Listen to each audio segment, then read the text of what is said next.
Can everybody hear me all right? All right. Good evening, everyone, and thank you for joining us today. As you know, my name is Tony Nunez Guzman, and I'm here to tell you who I am and why I've decided to run and pledge to work for the people of Adams County and no one else. Like many millennials, I grew up through 9/11, the 2008 financial crisis, and the multitude of wars in the Middle East, all while trying to figure out what to do with my life. After finally earning my business degree right before the pandemic, I applied to over 1,000 different positions before I settled on a general laborer position when nobody else was hiring. Through hard work, I earned many promotions and enough experience to take a risk by moving to PA and applying for a managing job in agriculture. That was 4.5 years ago, and it was the best decision of my life.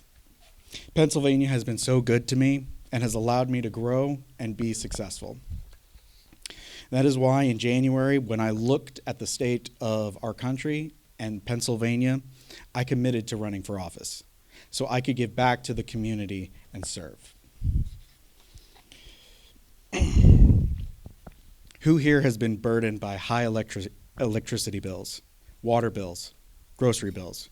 Who has driven over a pothole or can't find parking or has difficult with transportation? After speaking with numerous residents of District 91, it is clear that these are legitimate concerns of our community. These issues, however, are not the concern of Harrisburg. Harrisburg wants infrastructure, just not in our community. They want to give tax breaks, just not to you. They want data centers using our money and our resources for billionaires and computers, not the people of the great state of Pennsylvania. As a working class person who also shares these concerns, I will stand for you. I will fight for you. I will serve you. I am Tony Nunez Guzman, and I'm asking you to vote for me this May. My website is tonyforpennsylvania.com, and always accepting of donations or volunteers, and they would be greatly appreciated. And now let me hand over the mic. Thank you. Tony, thanks. Good evening, everyone. Thank you for coming out tonight to get to know your three Democratic candidates better. And thank you, Gettysburg Rising, for hosting us, and Community Media for being here tonight as well. I'm Kathleen Pratt, and I'm running for state representative because this community is my home. For 27 years, I have lived here, worked here, volunteered here, held elected and appointed positions here, and with my husband, Mark, raised my family here. Lucy, it's nice to have you here tonight. I care deeply about this shared space that we all call our home. I know the challenges that we face, and I believe in the opportunities ahead. I do have a card that maybe before you go I can give to you, and it shares my platform. And my platform really reflects the shared values that we all have who live here. Common sense taxation, strong public schools, local economic growth, and the dignity of all people. And so you can get to know me a little bit better. I'll share a couple of thoughts on each one of those. But first I want to say that those aren't just pretty words, buzzwords for you to like me better. Now don't get me wrong, I do want you to like me, but I will say I stand behind each and every one of those. I have ideas for how each and every one of those can be actualized. I hope you'll ask me questions about that this evening. If not, feel free to email me and I'll answer those questions in email too. But let's start with common sense taxation coupled with strong public schools. When I ran for my second term of school board, I heard from so many people that you feel like you pay a lot in property taxes. Those property taxes are the primary funding source of our public schools. And I hear you. I told you then, and I'll tell you today, that your local school board has no power or authority over tax reform. That happens in Harrisburg. That happens at the state level. Our state actually ranks 45th in the nation for state funding of public education. 45th in the nation. We can do better. We have to do better. Our state also has special revenue streams. For instance, if you play the lottery, some of that money will go towards senior programs in the state. And thank you for that. I'm getting pretty close to benefiting, so I'm excited. I'm not suggesting that we take away from any special revenue stream, but there's not a special revenue stream for public education. I have an idea of how one can happen. Because as you get to know me, one thing you'll learn about me is that I don't point fingers, I don't complain, I don't have the time for that. I identify problems, I seek out opportunities, and I build partnerships to make things happen. And that's what I hope to do for you. Let's talk about a strong local economy, or local economic growth, really. Let's talk about that for a minute. I am a business person turned business professor. I like to say that I have an MBA, and I'm not afraid to use it. But that being said, my professional experience has really formed me into someone who can advocate for economic growth. I am uniquely positioned to do that. I have many years' experience at the corporate and regional levels as a marketer in both the for-profit and not-for-profit sectors. I ran a successful consulting practice where I focused on small businesses and their growth, and now I'm a nationally recognized business professor. All that being said, remember, I'm about solutions. And I will say this, as your state representative, I will work hard for our local businesses and our agribusiness to identify opportunities for them so they can fuel profitability, which in turn should create jobs, which in turn will create a stronger local economy. If I were your state representative today, $15 million that the state released in February, directed specifically and only towards small businesses, some of that money would have come to our district. I've spoken with a lot of business owners who haven't heard of this opportunity yet, which leads me to believe that money hasn't been funneled here.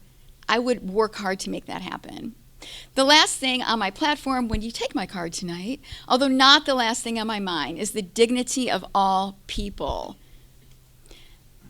My record speaks for itself. I put people over politics. Where there are lives concerned, I don't have the time or the interest in playing games. It's just not who I am. It's not what I'm going to do. I make things happen. I would like to see legislation so those hardworking people that service us every day, think about that friendly face at your doctor's office when you show up for an appointment, or think about the smiling face at your favorite grocery store. Think about teachers, think about first responders. I'd like to see legislation so they can live where they work. I'm a business person, so I do believe in growth, but I believe in planned growth, not at the expense or to the detriment of our beautiful, rich rural and agricultural heritage and landscape here. And I believe that legislation can create a win-win for both. So I'm Kathleen Pratt. That is a little bit about me. And again, thank you tonight for coming out, and I look forward to your questions.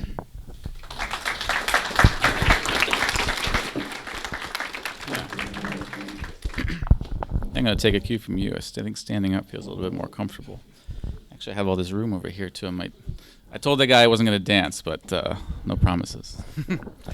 My name is Darian Sundberg, and I, too, am running for state representative for the 91st District.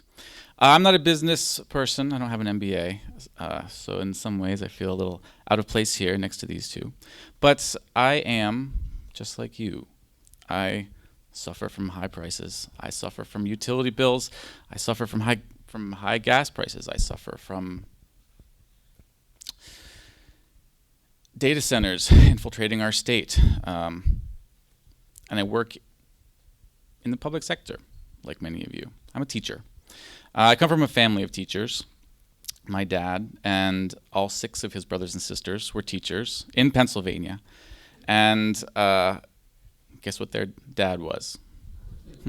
Not a teacher. He was a principal, though, and their mom was a music teacher. But one thing that my dad did teach me, and I did have him in school as a high schooler, was he taught civics and American government. And it was one of my favorite classes, I think, because one of his favorite things to say was, we get good government when we demand it, and we get bad government when we allow it.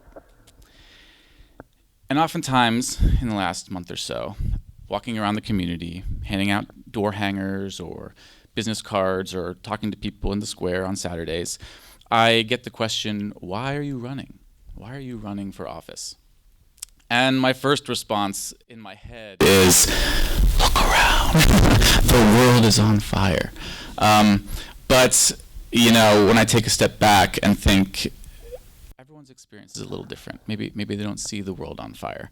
But I do see, the answer that comes to mind is that I'm tired of ineffective representatives making decisions in Harrisburg for the benefit of corporations or for their own personal wealth benefits. Okay, we need future forward-looking candidates who care about the communities that we serve, who care about the next generation and not making sure that they're comfortable for the next 10 years. You know, we've got millennials, we've got Gen, what is that? What's after millennials? Gen Z, Gen Y. Who's coming up next? I can't even remember the name of it. Gen Alpha, yeah. Beta, geez, they're getting ahead of us now. But they cannot afford homes, you know, even millennials, we can't afford homes. I'm a renter too, you know. This is another area where or so to respond so that we can fit in several different questions. So who would like to start? Okay, Ed at the end. Yes, so as a local township supervisor, one of the biggest problems that small localities have right now is getting critical services to the constituents. We, and I mean every township in the 91st, every borough in the 91st, same problem. Fire equipment is too expensive, ambulances are too expensive. Getting the volunteers to do this, we need partnerships in Harrisburg. How do you envision that type of partnership with the townships that surround it? Do you mind if I go? You know, again, look at my track record, look at my history as both a public servant and a business person and a volunteer in the community. It's a long list of stuff I've done, and I'm all about partnerships. And I think that there is absolutely opportunity for legislative solutions to really kind of secure that kind of a partnership. So the townships really do feel the support from the state level. You know, we've got the Municipal Planning Code, the MPC, so our townships have authority over land use, and I think that's a good idea. But I think there has to be more of an extended partnership for the townships to get supported from the state. Thanks for the question. Anyone?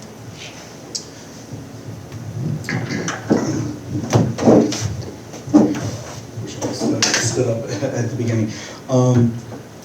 That's a very good question. So one of the things that I would want to do is do studies on like different revenue streams that would be accessible to townships, new innovative ways to try and fund those kinds of services. For instance, Gettysburg is one of the most important towns in all of America and is incredibly famous. And you would think that this town would be able to, take advantage of the 1.5 million visitors that come here every year, but they're not able to because it's a borough, and because it's a borough, it can't levy any sales tax. Like a 1% sales tax could fund pretty much everything in Gettysburg, but because of rules that are in place that don't allow for exceptions, we can't do something like that. And that would be something that I would, advocate for, to have sensible exceptions in law, so that way we can take advantage of specific areas' uniqueness. I think that every single place that is unique and different can have a study or something done to take advantage of the uniqueness of this area. Will it work for every single area? No, that's why we would make exceptions. But that is something that I would advocate for, is looking for exceptions in the law that can be made so that we can have additional revenue sources that, that take advantage of the uniqueness of Gettysburg itself.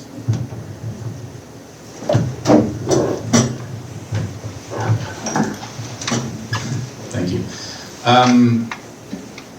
I think anytime that you ask for money from the state, I think you'll often run into the same barriers, right? And we see it every year when passing the budget extends, right, a month or 2 months beyond their deadline. And one of the things that they don't really want to tell you is that there's money in Pennsylvania, but we aren't taxing it properly. So I think in order to fund things like you're asking for and beyond, tax reform is one of the big things that I'm pushing for in Pennsylvania. There's a couple different things we can do. There's a fair share tax, so we can expand our tax base to basically to include a wealth tax. All right, right now we have a uniformity clause in our state constitution that limits the amount that we can tax wealth, essentially. Everyone has to have the same tax rate. So if we adjust new legislation that taxes wealth and income separately, we can get new income there. That then we have a new source, a new pot of money that we can distribute around to people in need. We also have severance tax, right? I'm sure you guys are all aware of that one, where we can tax the resources that companies are taking out of our ground, the natural gas, for example. We're supplying that to companies. They should be paying our citizens to use it, and we should benefit from that, from the resources that are being extracted from our own area. And then, what was the last one? Oh, the corporate tax. About 70% of the corporations operate in Pennsylvania don't pay any tax in Pennsylvania because of loopholes like the Delaware loophole, and like the Cayman Islands loophole, where they can say they've done all this business outside of Pennsylvania, and so they don't owe us any tax. But there's proposals and plans in place, not in place, but out there. Pennpolicy.org is a great place to look for people who've been doing research on this stuff. And that will basically close those loopholes so that we can start taxing these corporations that are making bank on us. Then we can again, I think they said we could raise anywhere from, what was it, 500 million to 1.5 billion if we institute these three things and add that to our budget. So in that way, we could get some more resources that would be available to spread the wealth to communities. And you know what, Supervisor Deitch, do you mind if I do a little follow-up on that? Which is kind of really augmenting what you're saying. And thank you for sharing that information with everyone. This uniformity clause, I can't help it. Professor habits die hard, and it's just the truth. So anyway, the uniformity clause, which essentially means that income earners in our state pay essentially a flat tax in our state. And that's by law, so there's no real wiggle room there. But here's the harsh reality.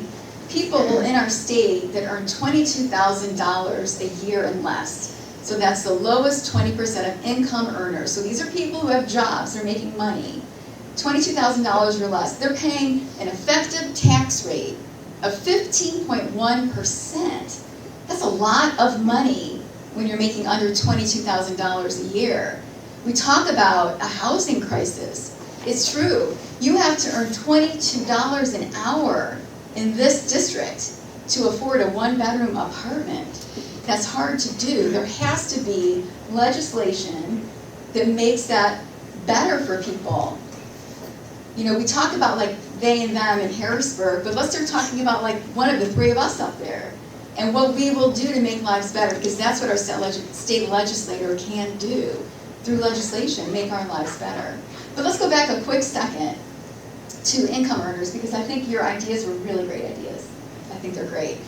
But I also want us to recognize, and I'm talking about, again, people earning income different than wealth, right? This is like the money that you make. The top 1% of income earners in our state, so that's if you in the room are earning $750,000 or more a year, come see me, fund my campaign. But aside from that, so you are paying an effective 6% tax rate a year.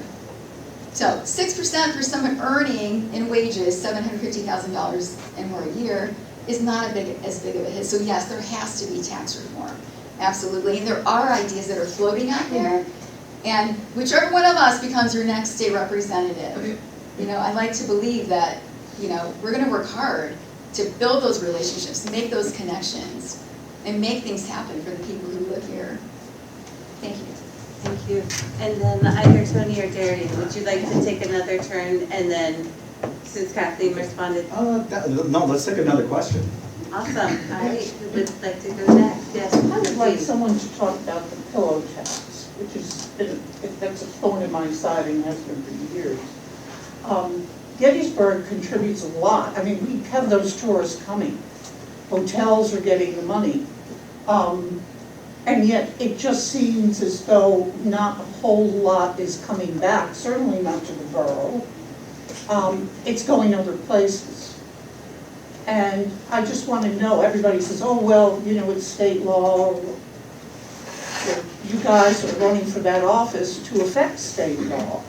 What would you do to provide maybe some impetus toward changing that pillow tax? I think that, like I mentioned earlier, that the municipality here in Gettysburg, like I mentioned earlier, only has certain things that they're allowed to do because of it being a borough. If it was a city, then it could, you know, it could charge like that 1% sales tax that I was talking about, so we could get some of that tourist money. I don't necessarily think that that we should get rid of taxes that hotels and whatnot have to pay, but just give Gettysburg the ability to take advantage of the tourism, because like right now they're not allowed to. Basically, the only way that they can take advantage of tourism is by charging more for parking. I mean, every time you see a parking increase, that's them trying to take advantage of visitors.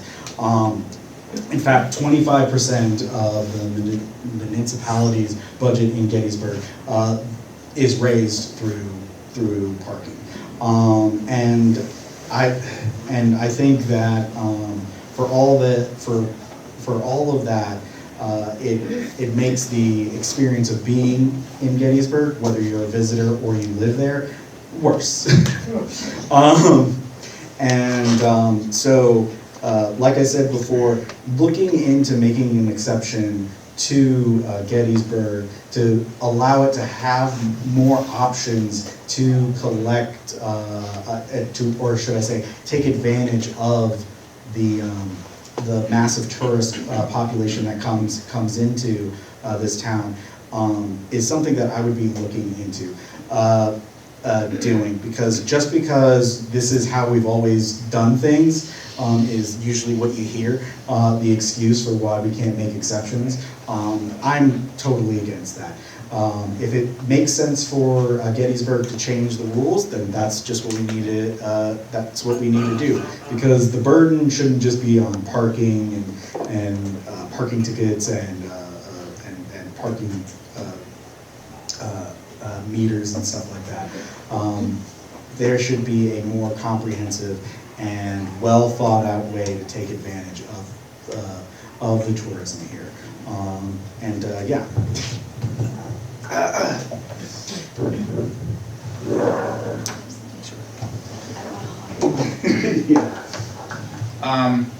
So I think one of the things that's pretty important to me is reinvigorating and reestablishing the infrastructure within Pennsylvania. So, and I think that would disproportionately, in a positive way, affect areas of tourism, you know, like Gettysburg and, you know, Pittsburgh and state parks and things like that. But I think that, you know, one of the things that we can do with these taxes is restructure where it goes. I would love to see high-speed rails, you know, coming from the cities to this area, because like Tony said, people would love to come here. They also pay charge a crazy amount for parking, by the way. They really do. I was a victim of parking ticket, but you know, I lived in Japan for a couple of years, and one of the things that I noticed when I was there, it was in a couple of years leading up to when they were having the Olympics, right? And they put a lot of money into updating their infrastructure, updating their trains with, you know, language, varieties, and things like that, so that when people came to Tokyo, they could travel around to the more rural areas a lot more easily and spend money there and access those areas a lot better. We could do something like that in Pennsylvania. We could restructure the way we're spending money. We live so close to Baltimore. We live so close to Washington. We live really not that far from New York City, really. It's like, what, 3-hour drive or so? We could get people into our community if we invested in more robust infrastructure and getting them here. So I would like to see those kind of funds restructured in that way to get people here and then spend their money where we live. I'm a pretty smart person, but that means I'm smart enough to know that I don't know everything. And this is a topic, the pillow tax, that I'm just not that well versed on. I would really love an opportunity to have a conversation with you and learn more about it and get your insight. But what I do know is that Gettysburg, as has been noted, and we all know, is one of the major destination places of our state. And so I talked earlier about special revenue streams, right? We've got the lottery, and that funds senior programs, and I'd really like to see a special revenue stream funding public education. And again, if you ask me, I'll tell you what my idea for that is. And so what about a special revenue stream that supports our destination towns? I think that makes sense to me, and I think there again can be a solution found in partnership. Thank you for the question. Okay, just so everyone knows where we're at about 7:30, 2 questions in. We have time maybe for 3 or 4 more. Yes, Diana.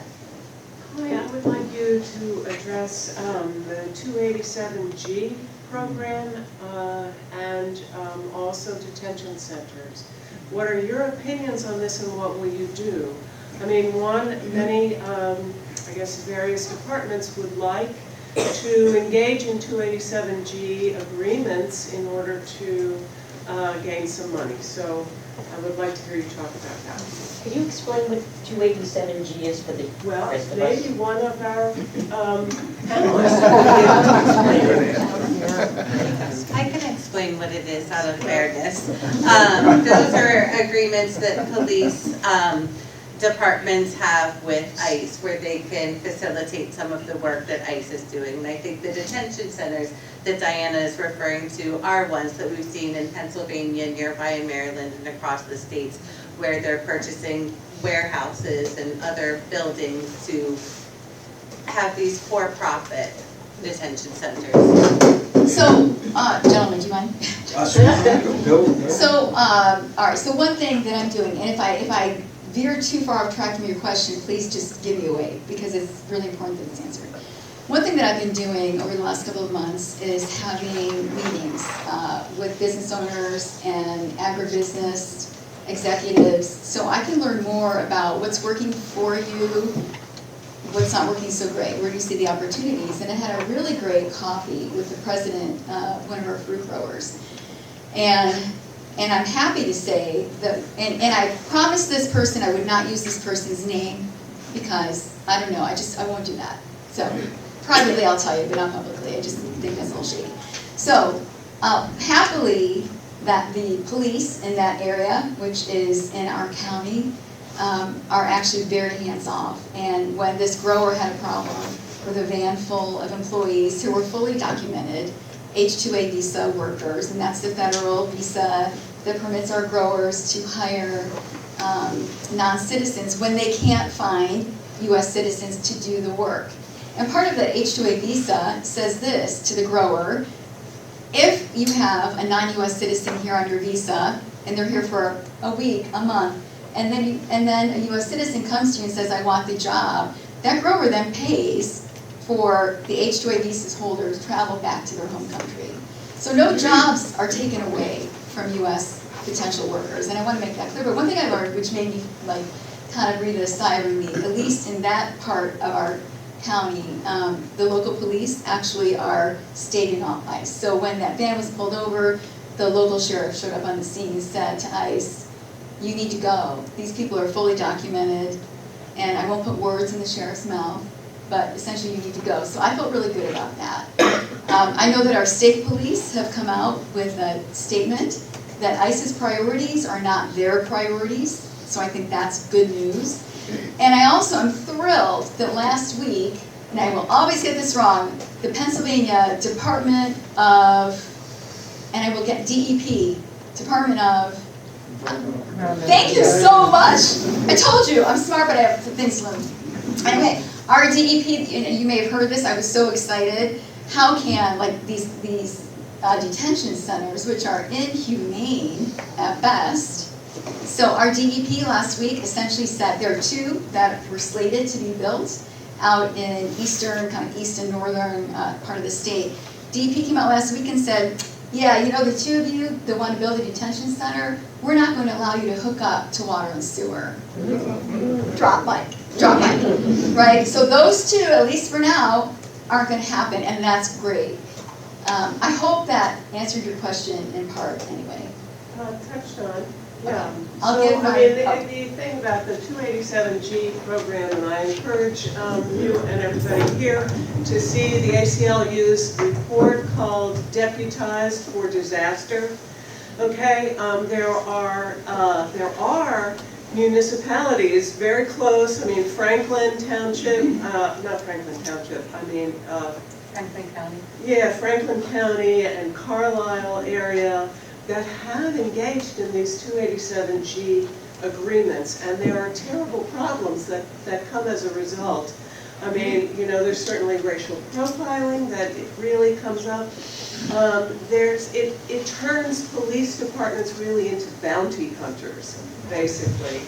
And so there are some states, there's about 8 or 10 states that have outlawed 287G programs for the state. And that is something that I would really want, you know, for you to advocate for. And also in terms of, you know, putting some real tough limits on, you know, detention centers. Not to get too personal, but as I mentioned before, I work in agriculture, and I have personally known quite a few people that had all their documents and were taken. And, you know, my job managing people, it is really heartbreaking, to say the least, to see good people that just want to build a life here in our great state that did nothing wrong. In fact, they have their paperwork, and then you just don't ever see them again. And so I just want to say, I will humbly say, I knew of the program, I just didn't know what it was called, so so thank you. But one of the reasons why I decided to get into politics was because of this issue, is because of seeing good people that, like I said, did nothing wrong being taken away. And I will make that commitment, because police should be here to protect and serve. They should not be terrorizing people. So I will make that commitment right here in front of everyone right now, that I would strive to make that illegal. There are other ways to fund police departments, and I'm sure my other fellow candidates here, we can figure out ways to fund the police without making them a arm of basically terror. Yeah, thank you for bringing that up.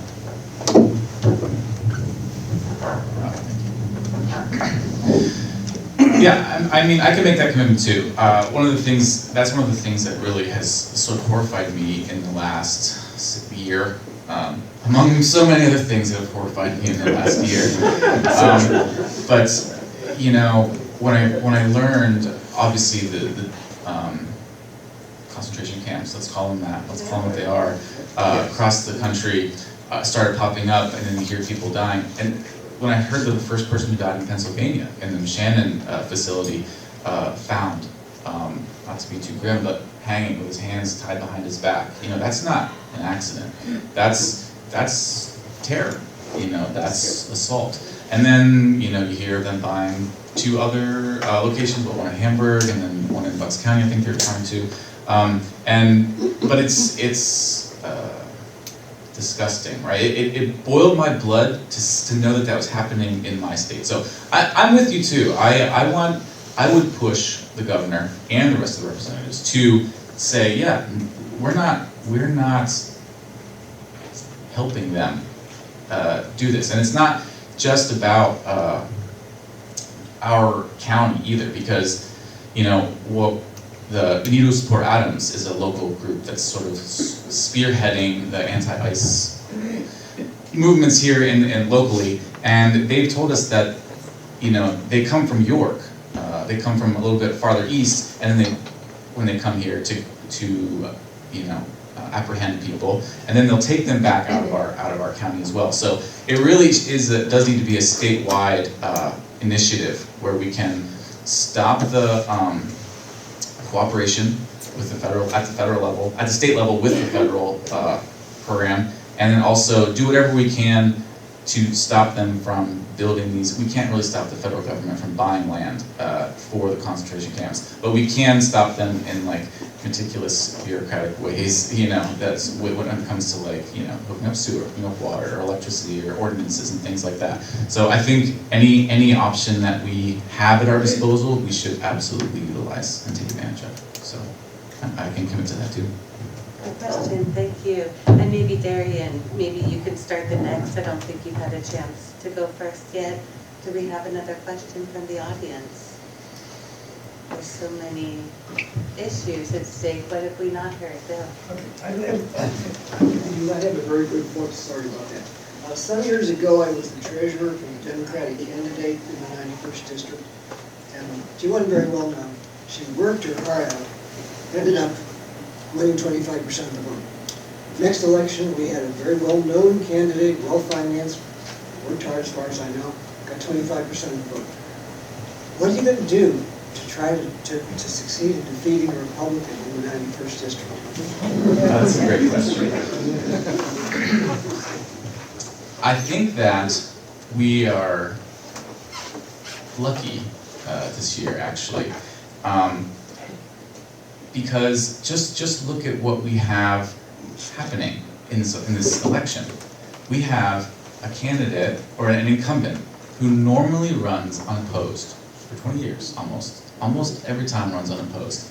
And this year, he has 5 people stepping up to run against him, 2 on his own ticket, and 3 in the Democratic Party. That says something. That says the community is ready for change. That says that the community is tired of, you know, same old, same old.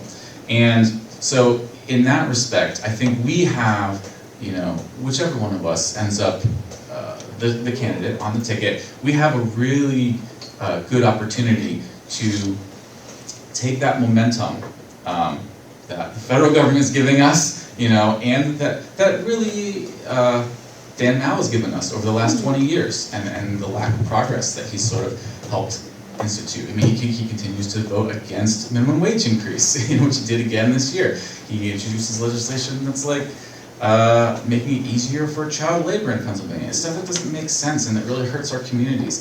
So I think that people are recognizing that he's not really helping. So one of the things we can do, I think, more importantly than just talking down about Dan Mao, because that's, I don't think, going to get us very far. But I think what we really need to focus on is reminding the community, hey, we're all in this together, you know? So I think that the Democratic Party has the duty to show how we're helping the community. So, between May 19th, or between now, really, let's start now. How can we, what kind of tangible help can we push into the community? What kind of mutual aid can we initiate that shows the population, which is what, 2/3 Republican or more? 2/3 Republican, I think. There's what, 43,000 registered Republicans and 18,000 Democrats. That's not a great ratio, but everybody needs help. Everybody's struggling, And I think if we are able to show them, hey, we're struggling too. I'm struggling too, Rent is high. In the words of Jimmy McMillan, I think you guys all know what he said about rent. We need to fix it, right? And we are on the same page as you. It's not red versus blue. It's not left versus right. We're in this together. And the tired, own the libs, we're past that. We're past that. The old, antagonizing one side against the other, we can't afford it anymore. And I think that reaching people on that level and, helping them understand that we're not here to fight or replace your ideals. Unity isn't about agreeing on every little thing. It's about a shared direction. And I think that's what we are offering on the left this year. I'm really glad you asked that question. The question, as I heard it, was if you are the candidate in November, what will you do to get elected? So I want to share a couple things about me. I am fiscally conservative. I am really careful with other people's money. My track record, my first term on the school board, what I'm doing now on the school board is evidence of that. Really careful with other people's money. When it comes to social issues, I heartily believe live and let live. So does that make me a moderate? Maybe, I don't know. But that's who I am. This recent school board election in November, I am a registered Democrat. We are 26% of the electorate here. There's actually someone in the room I'd really like to give a shout out who also ran for school board, who's an amazing individual. I'm glad to see you here. In that election, I ran against 4 Republicans for 26% of the election, and I earned more votes than the 4 Republicans. And this is no disrespect to anyone who also ran in that race. But I think this is what I hope, this is what that is evidenced. I'm a sensible person. Democrats, you've known that about me for a long time. And I hope that independents and some Republicans have seen that in me too, and have put some trust in me. So if I am your candidate come May 20th, I will work really hard to reach across the aisles, to not focus on divisions. As Darian said, you know what, that's the yesterday. We need to move forward into tomorrow. And I am dedicated to doing that because I really believe that whether you're a Democrat, Independent, Green Party, Republican, whatever you choose, we have more in common than separates us. And I think it's those commonalities where we can do really good things for our community. Thank you for that question.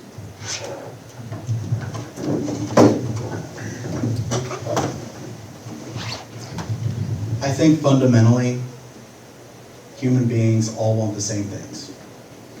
And I'm going to remind people that good things are good, bad things are bad. And, right now we see a lot of bad things that are going on in the world.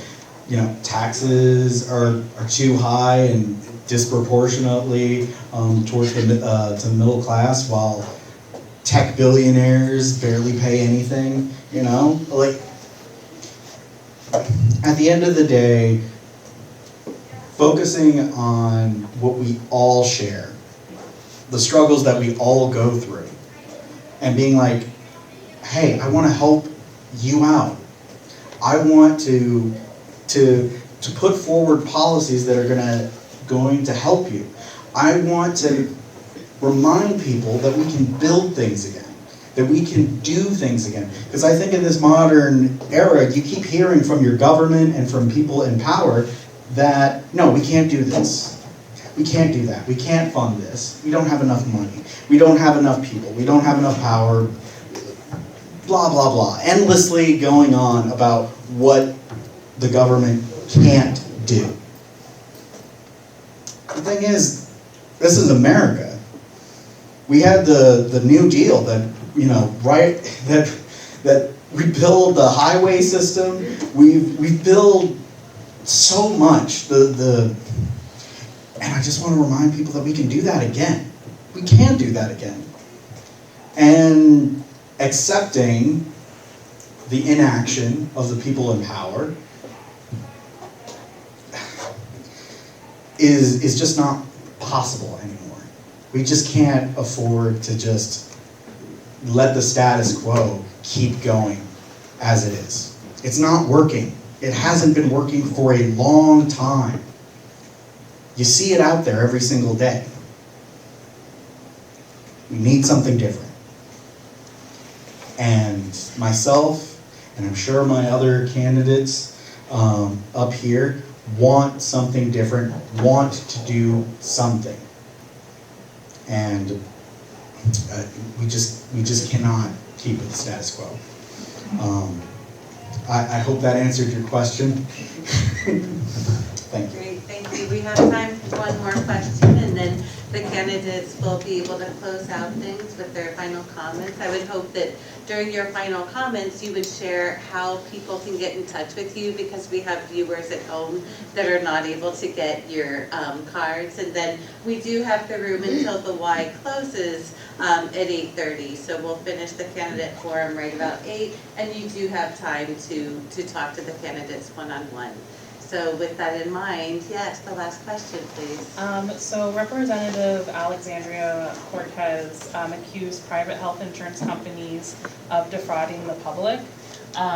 What would you guys do to protect our citizens here in Pennsylvania from insurance companies, from stealing and unnecessary denials, and basically just taking advantage of people?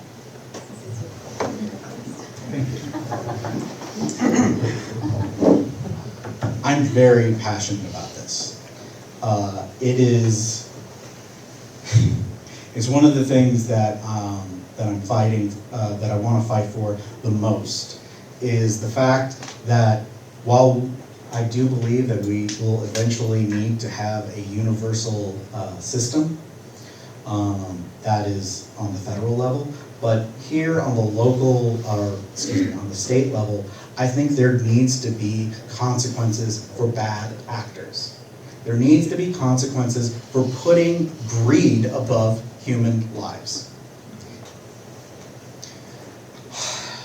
When there are lots of programs where someone who is disabled or elderly, cannot take care of themselves, are put in a home situation where they get paid, or the company that is housing them, they get paid per bed.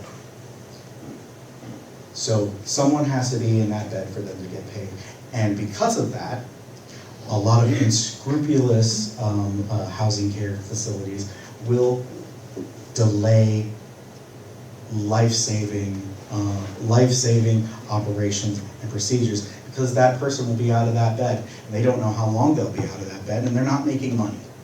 There should be consequences for that. If somebody dies because they've been refused care, there needs to be consequences. If I was to get into office, I would put forward criminal and financial consequences for that kind of behavior. We all know somebody, we've all heard stories of somebody being denied care repeatedly because the insurance company, not your doctor, the insurance company decided that it was not medically necessary. And then, oops, that person dies. And then magically, within a couple of days, it's like, oh no, you can go get that, but they've already passed. That, I feel, should be criminal. It is not fair to anyone in this country to have that happen to a loved one. And I would try and push to make sure that that in Pennsylvania is something that does not happen. I would talk with experts and craft laws to make sure that that doesn't happen. Because we are people. We are not pocketbooks for insurance companies. And I want them to be reminded of that. They are there to provide a service. And if they're not providing that service, then what good are they? And as you can tell, I feel very strongly about that because these are people's lives. Yeah, what do you? I suggested that Tony go first because it's his girlfriend that asked the question, so I thought that would warrant Tony going first. I'm not sure if AOC's comment was directed toward what's happening in the state of New York or federally. So I'll speak to the state of Pennsylvania if that's okay. I will say this.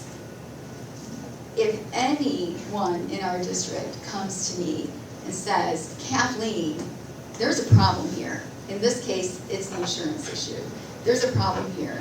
The first thing I will do is listen to that person. And then I will start making phone calls, visiting with people, taking people out to coffee to learn, like, what's the problem here? What's really happening? I want to see the full and big picture.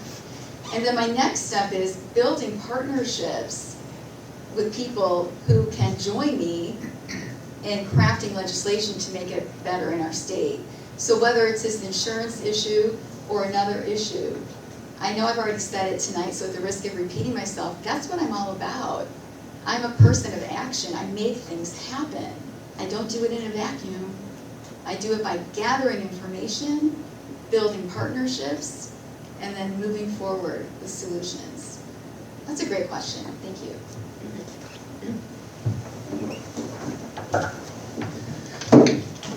Well, I'm going to jump straight to single-payer healthcare. I think I don't see why we can't do that. You know, I spoke earlier about Pennsylvania being a state of means.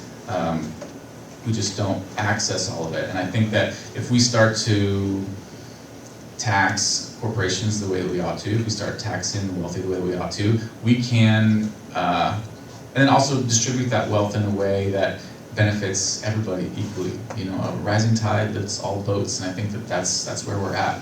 We're seeing the kind of government we get when it's me first, and we need the kind of legislation and leadership that says, hey, let's put everyone first. Let's put everyone on a single-payer healthcare system. They're not going to do it at the federal level. You know, certainly not in the next 2 years or the next 3 years. And they've been moving slow with it for the last decade, really, and beyond. So, but there's no reason we can't do it on the state level.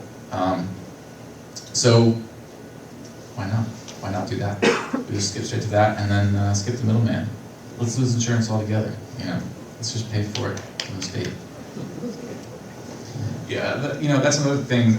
Just to add a quick add-on there, the healthcare is actually a big issue here in Adams County too. I talked to a bunch of nurses during my time the last couple of weeks canvassing, and one of the things that kept coming up was the limited amount of funding that the hospitals are getting in the area. And you know, especially with the growing senior population, one of the things that people don't really recognize is how much of a stress that puts on the local hospitals. Now combine that with the lack of funding they're getting from the state, and then you know, the resources and the manpower. It's just those things are going down. The population of need is coming up, and so you know, when those two things clash, we need a real solution that covers everybody all the time. And I think that's another reason why the single payer option is the way to go. It just makes sense.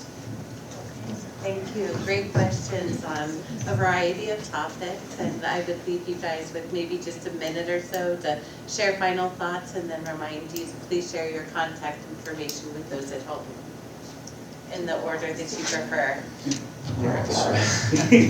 All right, so thank you all for coming out. I really appreciate the time you've given to participate in democracy. That's really important. And you know, I know that all three of us are invested in that as well, you know, a strong democracy that works for the people. So I appreciate your time.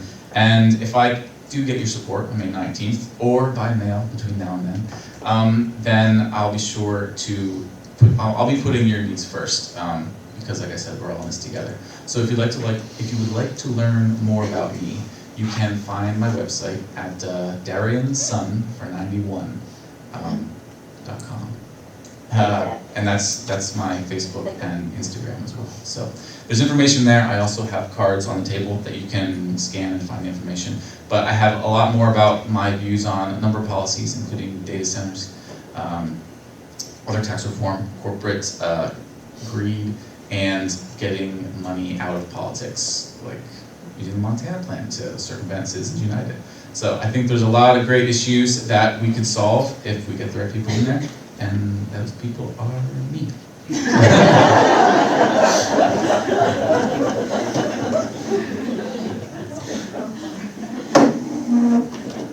I believe our state representative has the opportunity to make our lives better through developing legislation that does just that.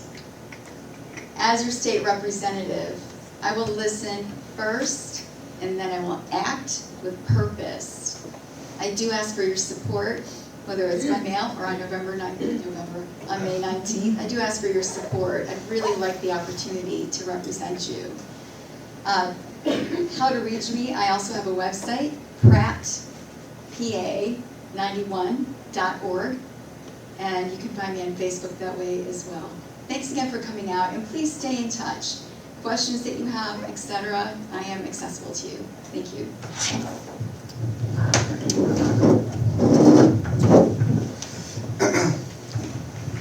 I was just reflecting on the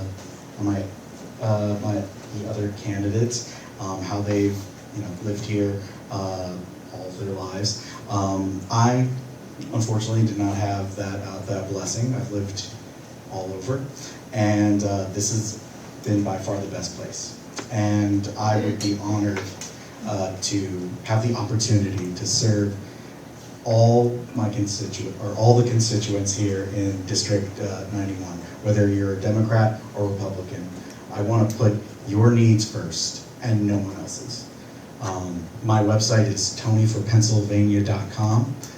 I hope that you will get in touch with me, ask me questions, and support me and vote for me on May 19th. I hope that you all have a wonderful rest of your evening. Thank you for listening to myself and my wonderful opponents. Okay, great.